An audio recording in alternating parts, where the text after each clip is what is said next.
वो टेनी के मामले में ठंडे पड़ गए, एकदम बर्फ में पड़ गए। वो तो हाथ पैर फूल गए उस मामले में। यही तो उनका डबल पॉलिसी है। पिताजी ने ना हमारे माताजी ने हमारी जन्म कुंडली बनाई, ना हमको मालूम कल क्या होने वाला है। और हम तो ये भी नहीं कह सकते कि मई जून में बर्फबारी हो जाएगी जैसा बाबा करना चाहते हैं। वो मौसम वैज्ञानिक के अब इनको नोबेल प्राइज मिल जाएगा अगर कोई मई जून में ठंडक पैदा कर देगा। अरे सुन तो लीजिए। अरे कहाँ भाग रहे हैं आपको छोड़कर, यहीं तो बैठे हैं। उन्हीं के एक सहयोगी पार्टी के लीडर ने कह दिया कि अखिलेश ने 45% समाजवादी पार्टी के मुसलमानों का टिकट काट दिया है। उन्होंने ही कहा उनके। तो अब बहुत अच्छा है, अब तो समाजवादी के पार्टी में जो अल्पसंख्यक समाज के नेता है, हम उनसे ये अपील करेंगे कि क्या वो उनके कैदी बनकर रहेंगे या फिर वो हमेशा दरी बिछाएंगे और फिर नारे लगाते रहेंगे कि हमारी जवानी उस पर कुर्बान। अब तो बूढ़े भी बूढ़े भी हो चुके हैं। तो इसीलिए इनका जो मानसिकता है अल्पसंख्यक समाज के सिलसिले में, वो सिर्फ इस्तेमाल करो और उनको छोड़ दो।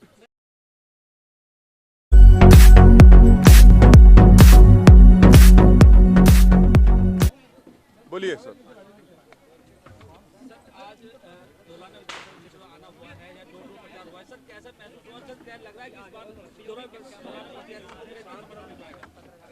देखिए, हमारी पूरी कोशिश ये है और हमारी आपके ज़रिए से धौलाना की विधानसभा की जनता से ये अपील है, गुजारिश है कि वो इस बार हाजी आरिफ अली जो हमारे प्रत्याशी हैं, कैंडिडेट हैं, उम्मीदवार उनको कामयाब करें। क्योंकि पिछले बार जो विधायक जिसको आपने कामयाब किया था, उन्होंने 4.5 साल कोई काम नहीं किया, जनता के दरमियान में नहीं रहे और बहुत से उनके गलत काम हैं और फिर देखते हैं कि वो दूसरी पार्टी में भी भाग चुके हैं। तो इसीलिए हम आपसे अपील कर रहे हैं कि हाजी आरिफ अली एक बहुत ही सीरियस और कमिटेड हमारे पार्टी के जिम्मेदार हैं, जो यकीनन धौलाना की जनता की उम्मीदों पर पूरा उतरेंगे। योगी आदित्यनाथ का बयान को किस तरह देख रहे हैं? कह रहे हैं 10 तारीख तक गर्मी शांत कर दिया जाएगा। वो टेनी के मामले में ठंडे पड़ गए, एकदम बर्फ में पड़ गए। वो तो हाथ पैर फूल गए उस मामले में। यही तो उनका डबल पॉलिसी है। जैसा आपने अभी डोर टू डोर किया है डासरी में, तो आपको कैसे लग रहा है? आपको देखिए, इलेक्शन कमीशन ने इजाज़त दी है, परमिशन दिया है 300 लोगों के साथ, या जो भी उनका रेगुलेशन है, गाइडलाइन है, उसके मुताबिक हमने की। बहुत अच्छा जनता ने हमको बड़ी मोहब्बत से अपने आशीर्वाद से नवाजा है और मुझे यकीन है कि ये वोट में तब्दील होगा। कैंपेन किया है कि आप कहीं कमल खिलाते हुए नजर आ रहे हैं। हाँ, आप कहीं कमल खिलाते हुए नजर आ रहे हैं, जिससे आपने डोर टू डोर कैंपेन किया है। आपके साथ भारी भीड़ भी थी, तो कहीं ना कहीं ये कमल खिलता हुआ नजर आ रहा है। अब साइकिल को नुकसान है। नहीं, अब आपकी आँख कमज़ोर है तो मैं क्या कर सकता हूँ। बहुत अच्छा पार्टी जो है, हाँ मैडम पूछिए। के लिए आप क्या कहेंगे? हाँ, पार्टियां ये कह रही हैं कि ओवैसी जी जो पार्टी है वो बी पार्टी है। नहीं अभी ना कहीं जो है, नहीं अभी हमारी पार्टी को अभी हमारी तरक्की हो चुकी है। A+ हो चुके हैं हम, बी नहीं कहिए, A+ हो चुके हैं हम लोग। और ऐसा है ना कि हमारे ही घर में शादी में मोदी जी आए थे तो सब लोग गिर रहे थे फोटो लेने के लिए। हमने ही पार्लियामेंट में खड़े होकर आशीर्वाद दिया उनको कि आप जीत जाइए 2019 का चुनाव। फिर 2014 का चुनाव हमारी वजह से बीजेपी जीती, 17 का भी चुनाव हमारी वजह से जीती, 19 का भी हमारी वजह जीती ना बीजेपी। दूसरा तो कोई लड़ ही नहीं रहा है ना इलेक्शन। धौलाना विधानसभा में एक जगह है 84, उस जगह पे किस तरह की मेहनत रहेगी? आपका डोर टू डोर कैंपेन वहाँ भी रहेगा 84? प्रत्याशी हैं, इनका काम है, हम तो कोशिश कर रहे हैं, जहाँ जहाँ हम जा सकते हैं जा रहे हैं। पार्टी शामिल हुई, उनकी तरफ से अभी कोई भी यहाँ नहीं दिखाई दे रहा है, तो क्या? अरे जन अधिकार पार्टी के लोग साथ हैं। अभी यहाँ कोई? अरे है अभी साथ। किसका बोलिए? इरफान भाई हैं, यहीं पे हैं। इरफान मिलना चाहेंगे आप उनसे? सुनो, कॉन्फ्रेंस में कोई नहीं दिखाई दे रहा है। अरे भाई इरफान भाई है यहाँ पर। जन अधिकार पार्टी का जो इरफान इरशाद नाम है, सुनिए, इरफान इरशाद नाम है। नंबर दें, बात करेंगे। नहीं अब आप नाम बताइए, आप तो एग्जामिनर बने हुए हैं।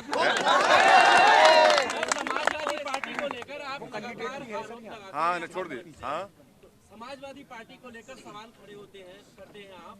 फिर क्या वजह है कि आप समाजवादी पार्टी के साथ गठबंधन में जाने के लिए भी तैयार हैं? कौन अगर वो कहा? इतनी गलत है, किसने कहा आपको? आपने कहा कि सिर्फ कहाँ दो कहाँ? पार्टियां- सुनिए सुनिए, देखिए, आपने सवाल किया था कि आप इस चुनाव में गठबंधन करेंगे, तो हमने कहा कि हमारी पार्टी का ये फैसला है। ये आपको हम बात कर रहे हैं नवंबर में। हमने कहा कि हम कांग्रेस और बीजेपी को छोड़कर दूसरी पार्टी से हम लोग समझौता कर सकते हैं। एक मुकम्मल हो जाने दीजिए। अब ना उनके तरफ से कोई बातचीत हुई ना हमारे तरफ से हुई, तो किस्सा खत्म हो गया। लेकिन अगर वो इतनी गलत है तो फिर आप ऑप्शन क्यों छोड़ रहे थे उनके लिए? अब आपने सवाल किया था तो हमने उसका जवाब दिया। अब उन्होंने खुद हमको बुरा कह दिया। उन्होंने हम पे कहा कि हम पर इल्ज़ाम लगते हैं, हम पे फुला लगता है। और फिर अच्छी बात ये हो गई कि उन्हीं के एक सहयोगी पार्टी के लीडर ने कह दिया कि अखिलेश ने 45% समाजवादी पार्टी के मुसलमानों का टिकट काट दिया है। उन्होंने ही कहा उनके। तो अब बहुत अच्छा है, अब तो समाजवादी के पार्टी में जो अल्पसंख्यक समाज के नेता है, हम उनसे ये अपील करेंगे कि क्या वो उनके कैदी बनकर रहेंगे या फिर वो हमेशा दरी बिछाएंगे और फिर नारे लगाते रहेंगे कि हमारी जवानी उस पर कुर्बान। अब तो बूढ़े भी बूढ़े भी हो चुके हैं। तो इसलिए इनका जो मानसिकता है अल्पसंख्यक समाज के सिलसिले में, वो सिर्फ इस्तेमाल करो और उनको छोड़ दो। वो हिस्सेदारी की बात नहीं करते, भागीदारी की बात नहीं करते, जो MIM पार्टी और भागीदारी परिवर्तन मोर्चा कर रहा है।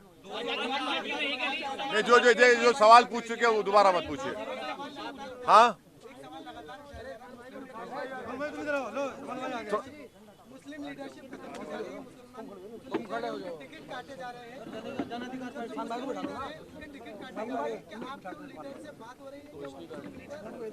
नहीं नहीं, हमारी उनसे बात नहीं हो रही है। हम अब्दुल्ला आजम साहब और आजम खान साहब के लिए दुआ गो हैं कि अल्लाह सुब्हाना व तआला जो मुश्किलात में हैं, तकालीफ में, अल्लाह उनको उससे राहत दे। और हमारी दुआ ये भी है कि जौहर यूनिवर्सिटी फिर से खड़े हो जाए। आपने सवाल किया, हमने जवाब दिया। मैं देखिए, आप जैसा चाहेंगे तो हम नहीं बोलेंगे ना। हाँ इरफान भाई, हाँ हाँ, आप प्रदेश लेवल पे चुनाव लड़ रहे हैं। हाँ। अब एक आपके नाम के साथ बेसिकली कम्युनिटी जुड़ती है, लेकिन जब आप प्रदेश में जाएंगे तो आप सब लोगों को कैसे विश्वास दिलवाएंगे? कुछ लोग आपके पुराने भाषण चलाते हैं। हाँ नहीं, बिल्कुल चलाइए। अगर उन भाषणों में हमने किसी रिलीजन, मजहब या बिरादरी के खिलाफ कुछ कहा है तो आप देख लीजिए। अगर मैं ये कहता हूँ कि कमज़ोरों को उनसे इंसाफ मिलना चाहिए, और अगर मैं ये कहता हूँ कि हम बाबू सिंह कुशवाहा साहब के साथ, वामन मिश्राम साहब के साथ, कश्यप समाज की जो पार्टी है, भिंड समाज की जो पार्टी है, हम सब कमज़ोर मिलकर इंसाफ के लिए लड़ रहे हैं, तो उसमें पेट में दर्द क्यों हो रहा है? 203 सीटें कैसे जीतेंगे? हाँ, 203 सीटें कैसे? ये भागीदारी परिवर्तन मोर्चा है और इसमें जो हमारी सीटें हैं बाबू सिंह कुशवाहा साहब की हैं, वामन मिश्राम साहब की, हम सब लोग मिलकर चुनाव लड़ रहे हैं। ये उत्तर प्रदेश की जनता देख चुकी है कि 2012 से 17 समाजवादी बिल्कुल नाकाम साबित हुई। अब 17 से 19 ये देखा जा रहा है कि बीजेपी ने युवाओं को रोज़गार नहीं दिया। खुद बीजेपी ने अपने इलेक्शन मैनिफेस्टो में कहा था कि 70 लाख युवाओं को नौकरी दी जाएगी और ख़ुद कहते हैं 6 लाख को दिया। जब आज अनएम्प्लॉयमेंट 4.9% पहुँच चुका है। डेटा ये बता रहा है कि उत्तर प्रदेश में जो ग्रेजुएट हैं, जो डिप्लोमा सर्टिफिकेट होल्डर हैं, जो टेक्निकल एजुकेशन होल्डर हैं, 50% से ज़ायद वो बेरोज़गार हो चुके हैं। नौकरी की ज़रूरत है उनको। ये सब चीज़ें हैं। रातों में किसान जागता है कि कोई जानवर जाकर उसका खेत ना खा ले, और ये सब चीज़ें। मगर उसके बावजूद भी इन सब पर बात नहीं करेंगे बाबा। उनका एक्सपर्टीज़ जो है वो जिन्ना पर बोलते हैं और मई और जून में गर्मी पैदा करने की बात करते हैं। बाबा अगर मई और जून में गर्मी पैदा कर रहे थे तो 2021 जून जुलाई में ऑक्सीजन नहीं दे पाए, गंगा पर लाशें बह रही थी, दवाएं नहीं मिली। तो ये अगर इनका ये सब चीज़ें हैं इनकी। असेंबली की बात है तो उस पर आपका क्या होगा?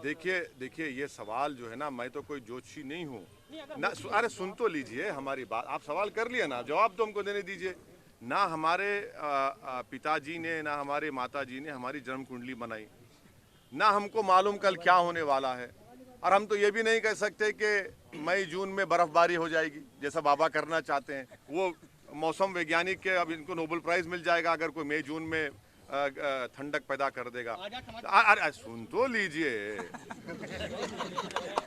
अरे कहाँ भाग रहे हैं आपको छोड़कर, यहीं तो बैठे हैं। अब ये उत्तर प्रदेश की जनता तय करेगी आपका सवाल में, और जब 10 तारीख को नतीजे रिजल्ट आ जाएंगे तभी हम आपको इसका सवाल का जवाब दे पाएंगे। आप बोलिए। आजाद समाज पार्टी ने आपको ऑफर दिया था गठबंधन के लिए, आजाद समाज पार्टी ने गठबंधन के लिए ऑफर दिया था, वो आपने ऑफर ठुकरा दिया। ना ऐसे कोई बात नहीं है। मैं सुनिए, हमारी उनसे 2 मरतबा मुलाकात हुई। एक तो जनाब शिवपाल यादव साहब के घर पर हम मिले थे उनसे, उसके बाद भी हमारे से मुलाकात हुई। तो देखिए, बातचीत जिसका वो चाह रहे थे, हम चाह रहे थे, वो नतीजा खैस रिजल्ट नहीं निकला, मगर हम उनकी बड़ी इज्जत करते हैं और करते रहेंगे। वैसे साहब, बीजेपी खूब एक्सपेरिमेंट कर रही है, कभी जाटों को लेटर लिख रही है। अब ये कहा जा रहा है कि अखिलेश सिंह के खिलाफ बघेल को उतार रहे हैं, केंद्रीय मंत्री हैं, कल से वो चुनाव लड़ेंगे अखिलेश के खिलाफ। अब यही तो हम आपसे बता रहे हैं कि बाघेल समाज के बाघेल साहब नेता हैं, यादव बोलता है मुलायम सिंह यादव, योगी बाबा बोलते हैं। इससे सवाल किया गया, हिंदुस्तान टाइम्स के बड़ी सीनियर जर्नलिस्ट से कहा तो उन्होंने कहा कि हाँ, मुझे उस पर फ़ख्र है अपनी कास्ट के ऊपर। दिल्ली के मुख्यमंत्री बोलते हैं कि मुझे भी फ़ख्र है अपनी कास्ट के ऊपर। मगर पूरे सवाल हमसे ही पूछते हैं आप इस बारे में, इनसे कोई नहीं पूछता। ये ध्रुवीकरण नहीं है। मगर आपको खाली मुल्लाजी नजर आते, दो दाढ़ी वाला टोपी पहनने वाला ही नजर आता आपको। आप पॉलिटिशियन है क्या? आप जर्नलिस्ट हैं? जर्नलिस्ट रहिए। सवाल कर। अभी अखिलेश यादव यहाँ पे हुए थे, एक पत्रकार के जो है उनसे 1-to-1 करना चाह रहा था, लेकिन उसके साथ मारपीट हुई थी। लेकिन आप बिल्कुल जनता के बीच बैठ करके आप सवालों के जवाब दे रहे हैं, इस बारे में क्या कहना है आपका अखिलेश के लिए? मेरे बारे में आपकी राय तब्दील हुई नहीं हुई? चलिए, थैंक यू, सलाम वालेकुम।